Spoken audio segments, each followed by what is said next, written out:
ये बड़े ज़बरदस्त आदमी हैं। इन्होंने सीएसएस किया था और यानी इनके ऊपर पहले टॉर्चर भी हुआ, इनके ऊपर बड़ी अजीब सूरत-ए-हाल का ये सामना करते रहे और काफ़ी पढ़े लिखे इंसान हैं। इन्होंने मुकाबले का इम्तिहान पास किया था और चंद साल उन्होंने नौकरी भी की थी सीएसएस करने के बाद।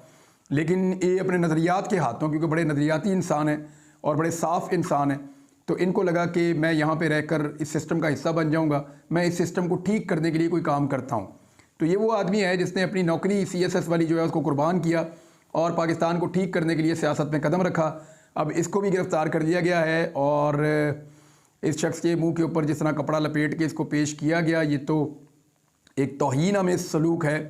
लेकिन अब मुख्तलिफ लोग जो हैं वो इसके ऊपर आवाज़ उठा रहे हैं। उम्मीद है कि मियाँ अली अशफाक वो इनका केस लड़ेंगे, क्योंकि मियाँ अली अशफाक की बचपन की दोस्ती भी है भट्टी साहब से, और ये भट्टी साहब मैं जानता हूँ बड़े अच्छे इंसान हैं। मैं 2 दिन पहले इनके भाई के साथ मौजूद भी था और बातचीत हो रही थी कि बड़ी मुश्किलों से नतीजा हासिल किया उन्होंने, क्योंकि इन्होंने इलेक्शन जीता है नवाज शरीफ के घर से।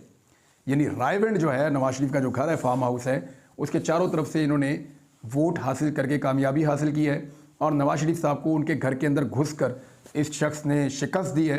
अब उसका ये गुस्सा है कि जब इनको पकड़ा गया तो उसके बाद इनके सर के ऊपर, इनके मुंह के ऊपर कपड़ा चढ़ा कर इनको पुलिस घसीट कर लेकर जा रही है। ये मनाजिर आपके सामने हैं। ये बहुत अफसोसनाक है। ऐसे जो इज़्ज़तदार लोग हैं और जो बेहतर लोग हैं, उन लोगों के साथ बेहतर सलूक होना चाहिए। अगर किसी ने गैर कानूनी या गैर आइनी हरकत की है तो कानून के मुताबिक उसके खिलाफ कार्रवाई होनी चाहिए, और कानून से हट के कोई भी चीज़ होगी वो हमें पीछे धकेल देगी, हम आगे नहीं बढ़ेंगे उसमें। नाज़रीन, अब तक के लिए इतने। अपना ख्याल रखिएगा। अपने